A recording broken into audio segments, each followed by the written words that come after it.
Bismillahirrahmanirrahim. Assalamualaikum warahmatullahi wabarakatuh. Saya Siti Atiran Tutumin akan membentangkan berkaitan inovasi digital saya yang diberi nama sebagai Hexa Prime bagi meningkatkan penguasaan tanda baca murid tahun 2. Okey, pertama sekali kita pergi kepada pengenalan dan juga penyataan masalah.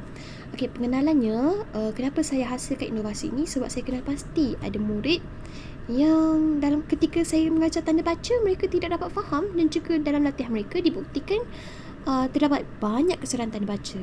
Jadi oleh itu saya telah menghasilkan 3 jenis inovasi digital.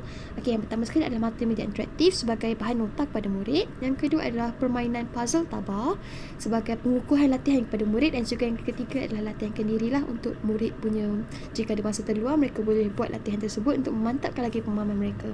Dan ketiga-tiga bahan yang telah saya hasilkan saya telah kumpulkan dalam satu Google Site. Okey, jadi memudahkan pencapaian kepada semua orang lah. Dan saya punya Google Site ni saya boleh saya membenarkan mereka untuk download, dan juga mereka boleh akses dan guna pada bila masa. Okey, seterusnya objektif saya terdapat 2. Yang pertama untuk meningkatkan kemahiran murid, dan yang kedua untuk penambahbaikan amalan pedagogi guru sendiri.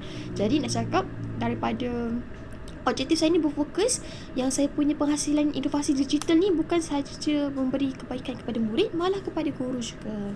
Okey, yang seterusnya adalah kumpulan sasaran. Kumpulan sasaran ni saya telah memilih 3 orang murid daripada kelas tahun 2 yang saya sangat-sangat kenal pasti waktu pembelajaran mereka ada masalah. Mereka lah yang paling banyak kesalahan meja, sedangkan murid lain okey saja pemahaman mereka. Okey, seterusnya, okey, kepentingan projek ni macam saya cakap tadi, dia boleh diakses di mana-mana sahaja. Sebab apa? Kesemua inovasi saya ni sekali sudah download, jadi mereka boleh buka di mana-mana tanpa menggunakan data. Jadi bila masa saja mereka boleh akses. Yang ketiga, tiada penggunaan kos. Okey, sebab apa? Walaupun permainan saya tu, permainan puzzle tabah tersebut dihasilkan melalui satu link aplikasi, tapi link tersebut adalah free saja. Walaupun free, tetap menarik. Okey, yang keempat, mesra pengguna. Sebab apa? Sesiapa saja dalam pelbagai pihak golongan yang menggunakannya, mereka mudah faham macam mana nak guna saya punya multimedia interaktif, macam mana nak main dan sebagainya lah. Okey, yang kelima, permainan yang interaktif. Okey, permainan saya tu sangat-sangat interaktif sebab apa? Ada faktor penggalak kepada murid. Penggalak yang macam mana? Kita ada pembarkahan, kita ada nyawa. Okey, nyawa yang saya letakkan dalam permainan tu adalah 10. Jadi murid ni akan cuba sedaya upaya untuk tidak matilah dalam permainan tersebut. Dan juga saya terapkan ada masukkan unsur-unsur muzik ketika permainan. Malah untuk multimedia interaktif saya juga, saya menggunakan tema Among Us yang boleh menarik perhatian murid untuk menggunakan nota tersebut. Di samping background yang gelap, mereka akan berfokus kepada Hexa Prime telah saya hasilkan lah. Okey, seterusnya penyerapan didik hibur. Okey, dengan ada permainan, jadi murid-murid ni bukan saja bosan belajar, tapi mereka boleh bermain di samping belajar. Dan biasanya saya bercadang untuk melakukan segala perkara ini dalam aktiviti berkumpulan lah. Okey, yang ketujuh, berfungsi. Ketiga-tiganya berfungsi dengan baik. 8 boleh dikongsi, macam saya cakap tadi, semua boleh di-download. Dan 9 mudah didapati. Okey, next. Teori pembelajaran triologikal. Okey, secara konsepnya, teori pembelajaran triologikal ni adalah satu kerja ataupun pelibatan murid secara berkumpulan. So mereka boleh buat kerja tu secara bersama-sama. Supaya apa? Bila kita boleh buat kerja bersama-sama ni, kita dapat membangun, mengubah, memindah atau mencipta sesuatu yang baru bersama-sama ahli kumpulan yang lain. Tujuannya apa? Tujuannya ada 3. Pertama sekali, untuk mengekalkan fokus ketika PDP.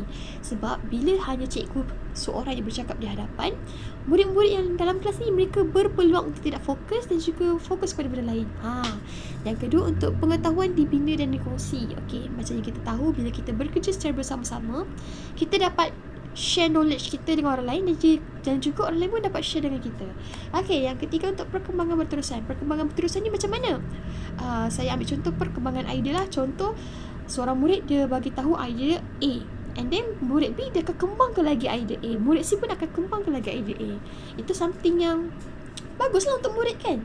Okey, yang seterusnya adalah prinsip. Prinsipnya aktiviti ni disokong dengan pelbagai alat digital yang telah saya hasilkan lah. Ada 3. Okey, yang kedua, pengetahuan ditingkatkan dengan perkongsian dan galakan. Okey, saya perhatikan bila mereka lakukan kerja secara berkumpulan, bukan setakat mereka berkongsi ilmu ataupun mengembangkan ilmu, malah mereka memberikan galakan kepada ahli kumpulan yang lain. Contohnya especially waktu pembentangan. Jadi bila rakan mereka nak bentak, mereka akan galakkan, mereka akan bagi tepukan dan sebagainya lah. Okay, next kita beralih kepada tinjauan literature. Saya telah ambil 2, satu dalam negara dan juga satu luar negara. Okay, dalam negara, kajian daripada Muhammad Nasir tahun 2018 yang menyatakan masih lagi terdapat kesalahan tanda baca dalam karangan murid. Okay, karangan ni kita dah dapat lihat masuk tahun 3, tahun 4 dan ke atas kan.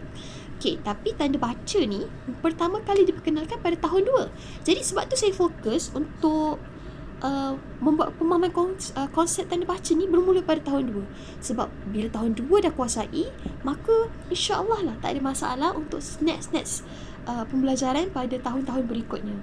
InsyaAllah tak ada masalah, mereka akan kuasai lah. Jadi masalahnya berlaku bila ada kesalahan karangan ni, mestilah disebabkan mereka punya pengetahuan tentang tanda baca ni tidak mantap lagi sejak tahun 2. Okey, luar negara pula, kajian daripada Wafa 2018 menyatakan negara Kuwait juga mengalami masalah yang sama, di mana masih lagi terdapat kesalahan tanda baca dalam penulisan pelajar universiti. Ni lagi teruk, dari universiti masih lagi ada kesalahan tanda baca. Jadi di sini saya nak simpulkan, walaupun di dalam dan luar negara, kesalahan tanda baca ni adalah satu sifat yang kesalahan universal.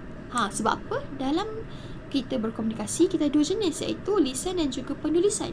Lisan ni, kita tentukan maksud kita tu dengan cara nada kita. Kalau nada tinggi mungkin marah, ataupun kalau nada tinggi di hujung mungkin soalan kan, kita tanya kan. Tapi kalau dalam penulisan, tanda baca yang menentukan kita punya maksud tu. Kalau salah letak tanda baca, berbezalah maksudnya. Okay, next kita beralih kepada cartakan. Berikut merupakan cartakan yang telah saya hasilkan dalam penghasilan inovasi digital ni lah untuk melaksanakannya. Okay, seterusnya kita pergi kepada Google Site. Okay, ini merupakan paparan Google Site saya. Ada 3 jenis dalam ni, multimedia interaktif, puzzle tabah dan juga latihan kendiri. Jadi bila mereka mahukan apa-apa, mereka just tekan saja pada situ dan akan terus terbuka kepada link berikutnya. Okey, seterusnya ni adalah pelan uji lari saya. Okey, macam mana multimedia interaktif ni digunakan? Kita lihat di sini.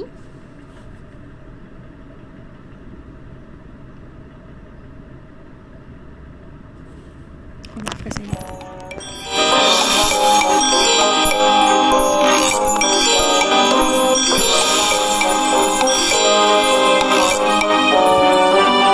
Macam kita nampak, dia sentiasa ada level up dia. Jadi pelajar ni, selagi ada level up tu, mereka akan cuba untuk tambah skor mereka. Okey, seterusnya puzzle tabah.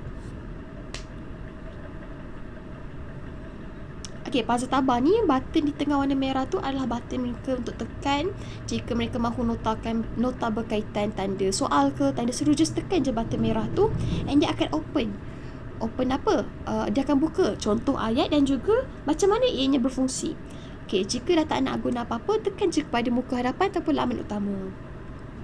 Okey, macam kembali kepada multimedia interaktif semula tadi. Okey, berikut merupakan salah satu contoh yang ditunjukkan melalui satu aplikasi satu telefon Android lah. Jadi membuktikan Android juga boleh install permainan tu.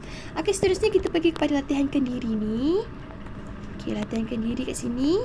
Murid boleh pastikanlah sebab saya telah bagi satu ayat lengkap, cuma tidak diletakkan tanda baca. Jadi ABC tu merujuk pada huruf besar. Okey, soalannya contoh soalan pertama, pastikan kamu pakai baju berwarna putih esok. Okey, kita dapat kena pasti ini adalah ayat penyata. Jadi P perlu huruf besar, selepas esok perlu tanda nokta. Macam tu lah. Mereka perlu salin semula ayat. Okey, seterusnya